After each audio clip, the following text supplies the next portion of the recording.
پیتل اور تانبے کو بھی سونا بنا کے پیش کر رہے تھے. او میرے امتی، تمہارے ہاتھ میں تو میری سنتیں سونے کی مانند تھی. بتاؤ تم نے میری سنتوں کا کتنا تعارف کروایا. لوگوں نے سیل فون جیسی چیز کو کچے اور پکے مکان میں پہنچا کے دکھا دیا. تم نے میری سنت کے لیے کیا قربانی دی، کتنی کوشش کی، تم نے کہاں تک میری سنت کو امت کے سامنے پیش کیا. ہم اس وقت کوئی جواب نہ دے پائیں گے کہ اللہ کے حبیب صلی اللہ علیہ وسلم ہم نے آپ کی سنتوں کے لیے کیوں نہ کوشش کی. نبی علیہ السلام عرفات کے میدان میں روئے، امت کے لیے مینا کے اندر روئے، امت کے لیے مزدلفہ کے اندر روئے، امت کے لیے غلاف کعبہ کو پکڑ کے روئے، امت کے لیے نبی علیہ السلام اپنے گھر میں تہجد کے لیے مصلی پہ روئے، امت کے لیے جس محبوب صلی اللہ علیہ وسلم نے امت کے لیے اتنے آنسو بہائے. ہم اپنی زندگیوں کو دیکھیں کہ ہم آج ان کی سنتوں کا اہتمام نہیں کرتے جیسے کرنا چاہیے تھا. کسی نے کیا اچھی بات کہی، کسی غم گسار کی محنتوں کا عجیب میں نے سلا دیا، جسے میرے غم نے بھلا دیا اسے میں نے جی سے بھلا دیا. میں تیرے مزار کی جالیوں کی ہی مدحتوں میں لگا رہا، تیرے دشمنوں نے تیرے چمن میں خزاں کا جال بچھا دیا. تیرے روز بدر کے باب کے میں ورق پلٹ کے گزر گیا. مجھے تیرے دعوے عشق نے نہ صنم دیا نہ خدا دیا. میرے مہرباں تیرا شکریہ ذلا کس ادا سے زباں سے کروں ادا. میری زندگی کی اندھیری شب میں چراغ فکر جلا دیا. وہ آقا صلی اللہ علیہ وسلم جنہوں نے ہمیں زندگی گزارنے کا طریقہ سمجھایا، اللہ سے واصل ہونے کا طریقہ سمجھایا، آج اس محسن انسانیت کی سنتوں کا ہم اہتمام نہیں کرتے. ہم اپنے گھروں میں دیکھیں عورتوں بچوں کو آج اگر کھانے کا طریقہ پسند ہے تو غیروں کا، لباس پسند ہے تو غیروں کا، گھر کی سجاوٹ دیکھیں تو غیروں جیسی، ہر چیز غیروں کی اگر پسند ہے تو قیامت کے دن حوض کوثر پہ نبی علیہ السلام کے سامنے پیش ہو کر ہم پھر کیا کہہ سکیں گے؟ اے اللہ کے نبی صلی اللہ علیہ وسلم ہماری شفاعت فرمائیے.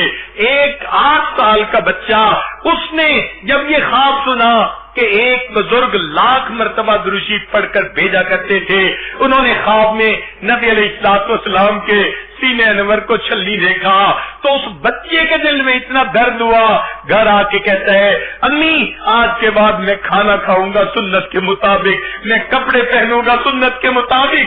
اگر 7 سال کا بچہ سنت کا اتنا اہتمام کرتا ہے، قیامت کے دن کہا جائے گا او علماء کے گروہ، او حفاظ اور قراء، ذرا بتاؤ تو صحیح 7 سال کے بچے جیسی غیرت بھی تمہارے دل میں بیدار نہ ہوئی اور تم نے دل میں نیت نہ کی کہ ہم نبی علیہ السلام کے سینے کو راحت پہنچائیں گے، ہم زخم پہ زخم نہیں لگائیں گے. سوچئے تو صحیح پھر قیامت کے دن ہم اپنے آقا صلی اللہ علیہ وسلم کو کیا جواب دیں گے؟ افسوس کی بات ہے جن سے وفا کرنی تھی آج ہم ان سے جفا کر رہے ہیں، جن سے جفا کرنی تھی آج ان کے طریقوں کو اپناتے پھر رہے ہیں. پھر قیامت کے دن ہمارا کیا معاملہ ہوگا؟ ہم نے بہت سارے لوگوں کو دیکھا ہے اپنے ماں باپ کا دل دکھاتے ہوئے جھجکتے ہیں، امی روٹ جائے گی، ابو روٹ جائیں گے، میں یہ کام کرنا پسند نہیں کرتا. وہی بندہ جو ماں اور باپ کے دل دکھنے کا اتنا خیال کرتا ہے جب سنت کا وقت آتا ہے بے دریغ سنت کو توڑ دیتا ہے، احساس تک نہیں ہوتا. اس سے میرے آقا صلی اللہ علیہ وسلم کا دل دکھے گا. میں نبی علیہ السلام کے دل کو خوشی پہنچانے کی بجائے ان کو تکلیف پہنچانے کا باعث بن جاؤں گا. چنانچہ آج وقت ایسا آ گیا کہ ہم نبی علیہ السلام کی سنتوں کا اہتمام کرنے کا عہد کریں کہ آقا صلی اللہ علیہ وسلم آپ کی ایک ایک سنت پر ہم عمل کریں گے اور نبی علیہ السلام کی سنتوں سے اپنے آپ کو مزین کریں گے. ذرا توجہ کیجئے گا، اپنی بات کو سمیٹتے ہوئے یہ عاجز ایک بات مثال دے کے سمجھاتا ہے. کسی ماں کو بیٹے سے اتنی محبت ہوتی ہے، اگر ہاتھ میں اس کے تصویر ہو اور کہہ دیا جائے ذرا بچے کی تصویر آگ میں ڈال دو، ماں کہے گی یہ کیسے ہو سکتا ہے میں اپنے بچے کی تصویر آگ کے ڈال دوں، اسے کہو اسے پھاڑ دو، وہ کہے گی میں پھاڑتی بھی نہیں۔ اس محبت کی وجہ سے جو ماں کو اپنے بیٹے سے ہے، ماں اپنے بیٹے کی تصویر کبھی آگ میں نہیں ڈالتی۔ سوچئے اگر قیامت کے دن کوئی بندہ اپنے ظاہر کو نبی علیہ السلام کی سنتوں سے سجا کر اللہ کے حضور کھڑا ہوگا، کیا اللہ رب العزت اپنے محبوب کی شبیہ کو جہنم کی آگ میں ڈالنا پسند کریں گے؟ کبھی نہیں کریں گے۔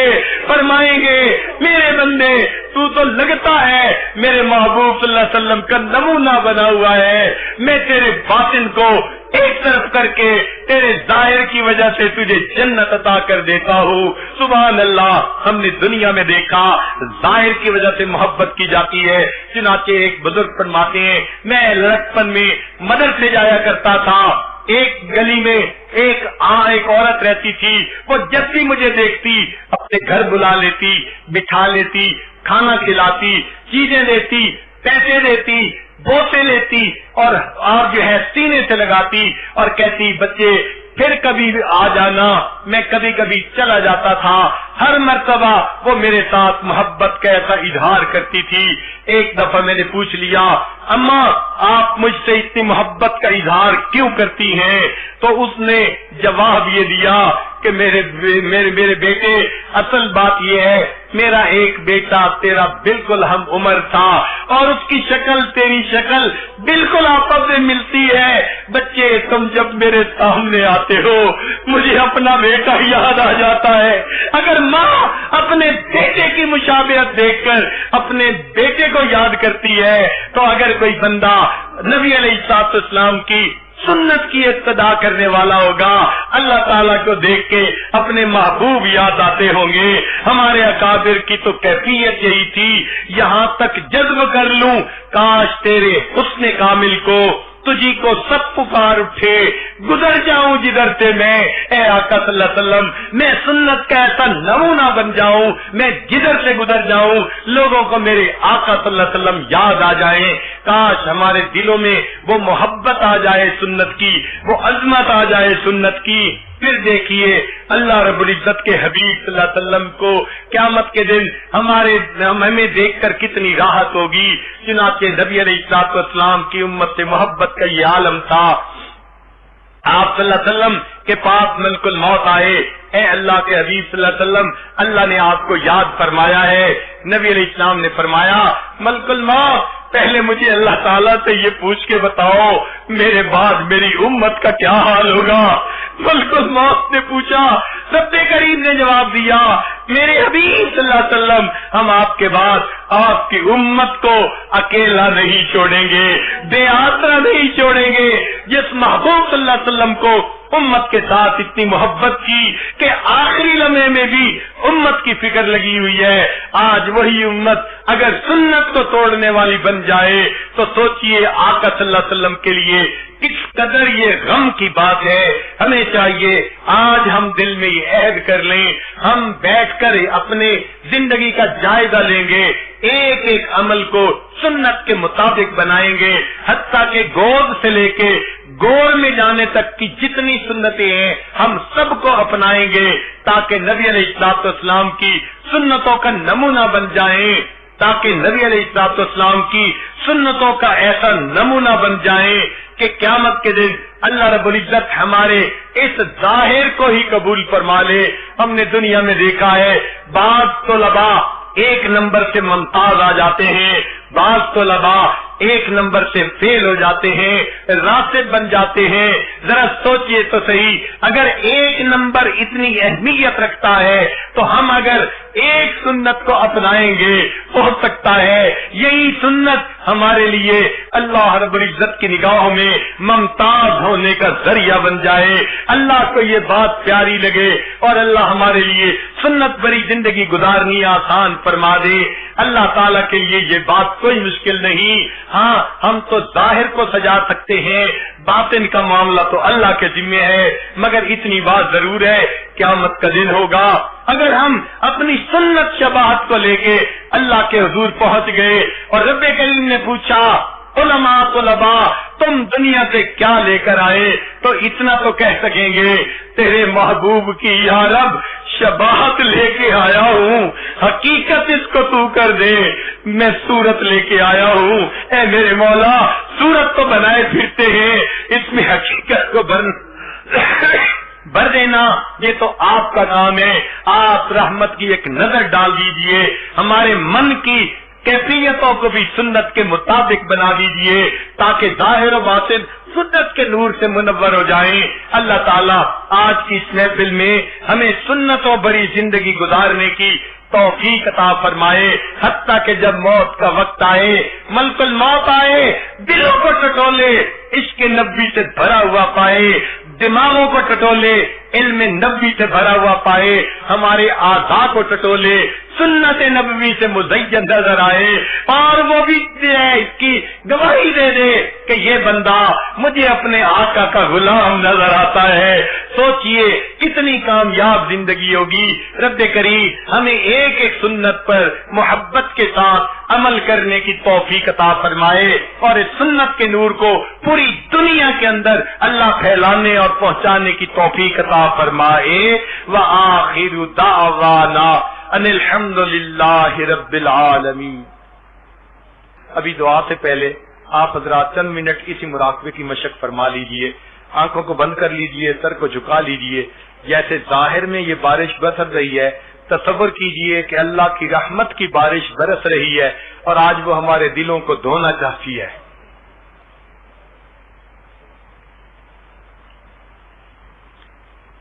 ہوا و حرص والا دل بدل دے، میرا غفلت میں ڈوبا دل بدل دے۔ ہوا و حرص والا دل بدل دے، میرا غفلت میں ڈوبا دل بدل دے۔ بدل دے دل کی دنیا دل بدل دے، خدایا فضل فرما دل بدل دے۔ گنہگاری میں کب تک عمر کاٹوں، بدل دے میرا رستہ دل بدل دے۔ سنوں میں نام تیرا دھڑکنوں میں، مزہ آ جائے مولا دل بدل دے۔ ہٹا لوں آنکھ اپنی ماں سوا سے،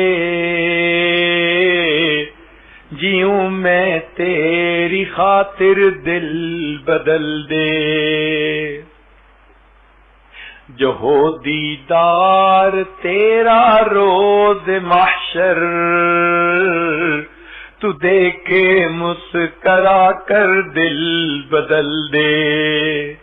یہ کیسا دل ہے سینے میں الہی،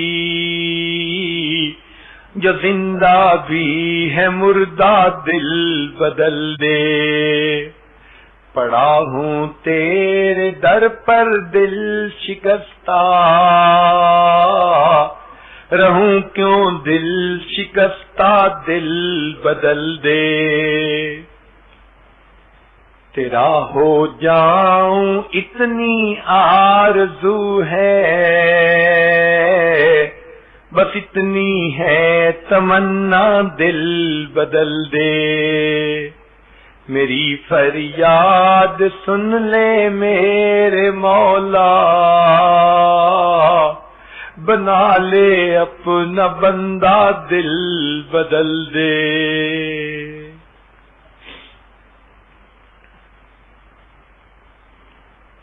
لا الہ الا اللہ محمد الرسول اللہ۔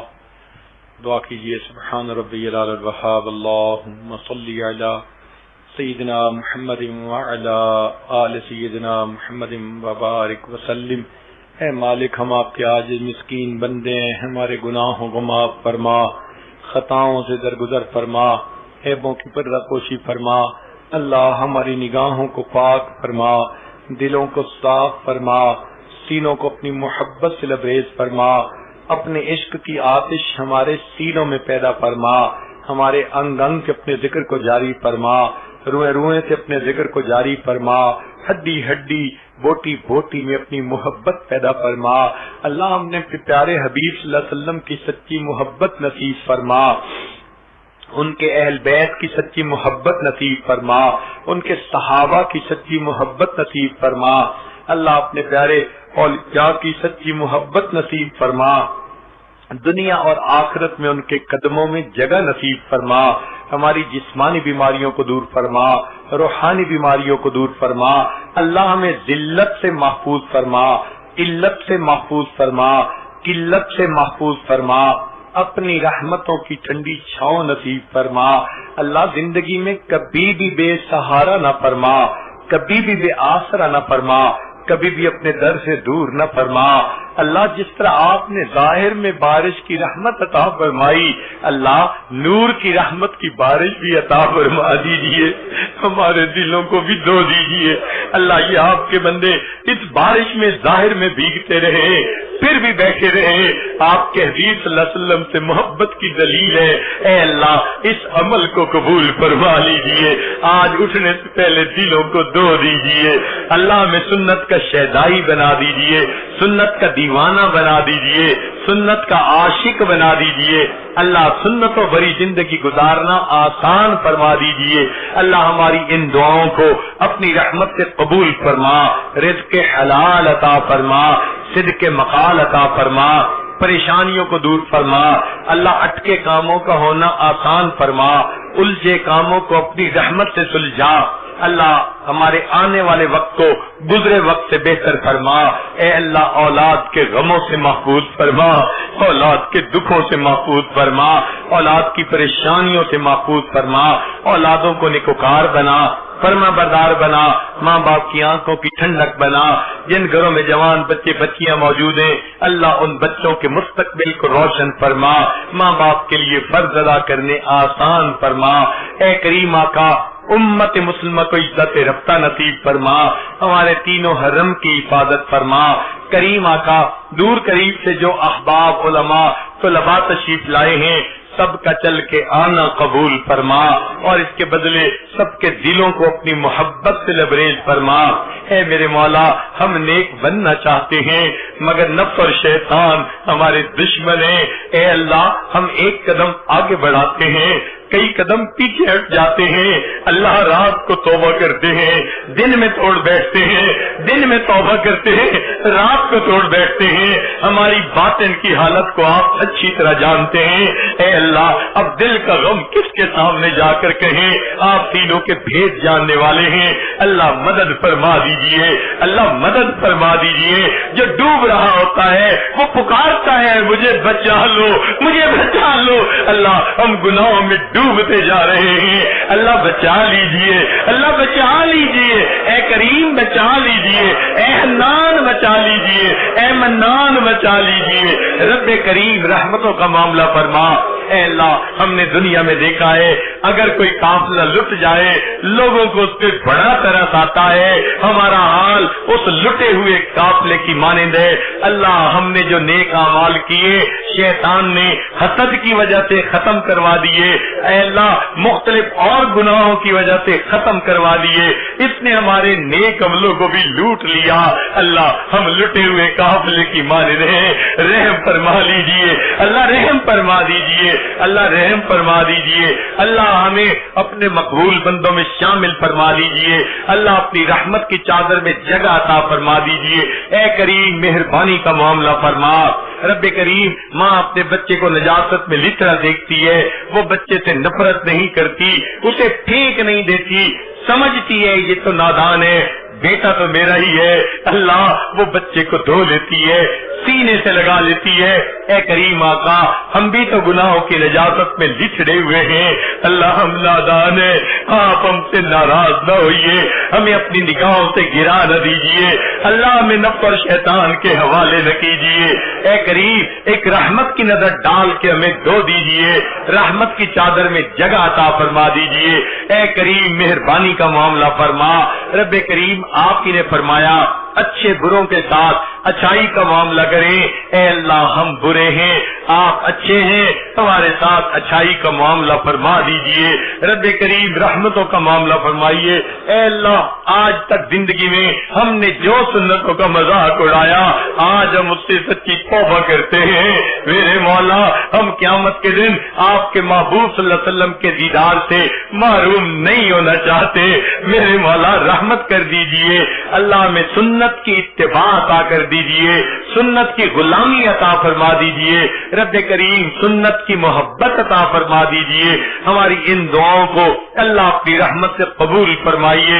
اے کریم آقا آپ رحمت کی ایک نظر فرما دیجئے, ہماری ان دعاؤں کو قبول فرمائیے. اللہ آپ کے پہ ہمارا حال یوسف علیہ السلام کے بھائیوں والا ہے جو غلہ پورا مانگتے تھے مگر قیمت پوری نہیں دے سکتے تھے. کہنے لگے جئنا ببضاعۃ مزجاۃ فاوف لنا الکیل وتصدق علینا.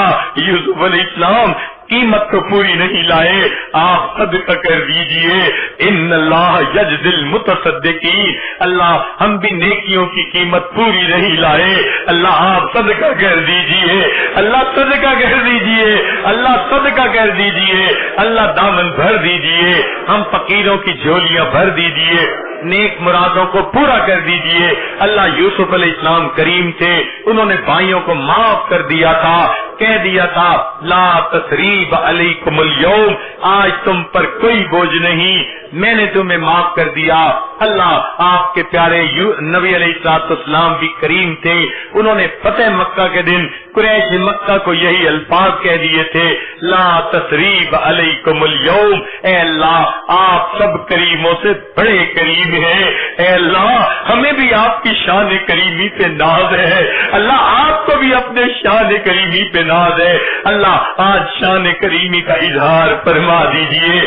آپ بھی یہی کہہ دیجئے لا تثریب علیکم اليوم اذهبوا انتم الطلقاء, چلے جاؤ تم سب کے سب آزاد ہو, بخشے بخشائے ہو.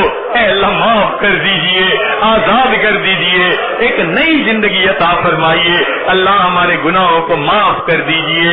اے کریم مہربانی فرما دیجئے, ہماری ان دعاؤں کو اللہ اپنی رحمت سے قبول فرما لیجئے. اے رب کریم قیامت اے اللہ کے حبیب, اے اللہ آپ کے پیارے حبیب صلی اللہ علیہ وسلم کے سامنے قبیلہ طے کی ایک عورت اچانک ننگے سر آ گئی تھی, تو محبوب صلی اللہ علیہ وسلم نے اپنی چادر سے اس کا سر ڈھانپ لیا تھا. اے اللہ آج آپ کے حبیب صلی اللہ علیہ وسلم کی امت اقوام عالم کے سامنے ننگے سر کھڑی ہے. اللہ امت کا سر ڈھانپ لیجئے, اللہ امت کا سر ڈھانپ لیجئے, اللہ امت کا سر ڈھانپ لیجئے, اللہ امت کا سر ڈھانپ لیجئے. اے اللہ جو جماعت دین کی محنت کر رہی ہے یا کافر محنت کر رہے ہیں, اللہ سب کی محنتوں کو قبول فرما. مدارس عربیہ کی حفاظت فرما, دعوت و تبلیغ کے کام کی حفاظت فرما, جہاں اللہ اللہ ہوتی ہے ان خانقاہوں کی حفاظت فرما. اے کریم ہمارے حال پر رحمت کی نظر فرما اور ہماری ان دعاؤں کو اللہ اپنی رحمت سے قبول فرما. رب کریم جو مانگا عطا فرما, جو مانگنا چاہیے تھا نہیں مانگ سکے وہ بھی عطا فرما. ہمارے والدین عزیز اقارب مشائخ جو فوت ہو چکے ان کی مغفرت فرما, جن کی آپ نے مغفرت کر دی قرب کے اعلیٰ درجات عطا فرما. اللہ ہم قیامت کے ہم دنیا میں ایسے وقت میں پیدا ہوئے ہیں, آپ کے پیارے حبیب صلی اللہ علیہ وسلم پردہ فرما چکے, اب قرآن پاک پڑھتے ہیں, ایک آیت ہمیں اے اللہ تڑپا کے رکھ دیتی ہے. آپ نے فرمایا میں کچھ لوگوں کو قیامت کے دن اندھا کھڑا کروں گا. اے اللہ ڈر لگ جاتا ہے, اگر آپ نے اندھا کھڑا کر دیا وہاں بھی آپ کے حبیب صلی اللہ علیہ وسلم کا دیدار نہ کر سکیں گے. اللہ دوہری محرومی سے بچا دینا, دوہری محرومی سے بچا دینا. بڑے دل کی تمنا ہے اس چہرے کو دیکھیں جسے آپ نے والضحیٰ فرمایا، ان زلفوں کو دیکھیں جنہیں آپ نے واللیل فرمایا۔ اللہ اگر دنیا میں نہیں دیکھ سکے تو قیامت کے دن تو دیدار کروا دینا، ان کے ہاتھوں حوض کوثر کا جام عطا فرما دینا، ان کے جھنڈے کے نیچے جگہ عطا کر دینا، ان کے قدموں میں جگہ عطا فرمانا، اللہ جنت میں ان کا جوار عطا فرما دینا۔ اللہ ہماری ان دعاؤں کو اپنی رحمت سے قبول فرما۔ اے اللہ جتنے بھی پروگرام ہوئے، جہاں بھی ہوئے، خدمت والے جتنے بھی لوگ تھے جنہوں نے جو بھی کوششیں کی ان پروگراموں کے لیے، انعقاد کے لیے، اللہ سب کی محنتوں کو قبول فرما۔ اللہ ہم نے اپنے بڑوں سے سنا ہے عبادت سے جنت ملتی ہے، خدمت سے خدا ملتا ہے۔ اللہ خدمت کرنے والوں کو آپ اپنا تعلق عطا کر دیجئے، اپنے بندوں میں شامل فرما لیجئے، اپنی بندیوں میں شامل فرما لیجئے۔ اللہ علماء کی حفاظت فرمائیے جو دین کا کام کر رہے ہیں، اللہ ان کے وقت میں، عمر میں، رزق میں برکتیں عطا فرما دیجئے، اور آئندہ اللہ اپنے پیارے حبیب صلی اللہ علیہ وسلم کی کامل اتباع والی زندگی عطا فرما دیجئے۔ اللہ ہمیں مانگنا نہیں آتا، ہمیں بن مانگے عطا فرما دیجئے، جو مانگا عطا فرما، جو مانگنا چاہیے تھا نہیں مانگ سکے اللہ ہمیں وہ بھی عطا فرما۔ اے کریم آقا ہم تو دو بندوں کے سامنے کی رسوائی برداشت نہیں کر سکتے، قیامت کے دن اللہ ساری مخلوق کے سامنے کی ذلت و رسوائی کیسے برداشت کر سکیں گے؟ اللہ اس دن کی رسوائی سے بچا دیجئے گا۔ اللہ ہم سے تو دھوپ کی گرمی برداشت نہیں ہوتی، بھلا جہنم کی گرمی کیسے برداشت کر سکیں گے؟ اور میرے مولا حالت تو ہماری ایسی ہے 2 کلو کا بوجھ سر پہ اٹھا نہیں سکتے، اور گناہوں کا پہاڑوں برابر بوجھ سر پہ اکٹھا کر لیا ہے۔ اللہ قیامت کے دن ہمارا کیا بنے گا؟ ان گناہوں کو معاف کر دیجئے، ان کو نیکیوں میں بدل دیجئے۔ اللہ آپ کا احسان، آپ ہمارے پروردگار ہیں، ہم نبی علیہ السلام سے راضی، وہ ہمارے آقا اور سردار ہیں۔ اے اللہ ہم اسلام سے راضی، آپ کی دی ہوئی نعمت ہے، اللہ اس نعمت کو صحیح طرح زندگی میں لاگو کرنے کی توفیق عطا فرما دیجئے۔ اے اللہ پوری دنیا میں جتنے ایمان والے ہیں سب پر اپنی رحمت فرمائیے، جو ہدایت نہیں پا سکے اللہ ان کو ہدایت کی دولت عطا فرما دیجئے، امن اور سکون کی زندگی عطا فرمائیے۔ اے اللہ خلفشار ختم فرما دیجئے، اے اللہ بدامنی ختم فرما دیجئے۔ اللہ انسان کو دوسرے انسان کے احترام کی توفیق عطا فرما دیجئے، ہمیں اپنے پیارے حبیب صلی اللہ علیہ وسلم کی سنتوں پر عمل کی توفیق عطا فرما دیجئے۔ ربنا تقبل منا انك انت السميع العليم تب علينا انك انت التواب الرحيم صلى الله تعالى على حبيبه سيدنا محمد وآله واصحابه اجمعين برحمتك يا ارحم الراحمين۔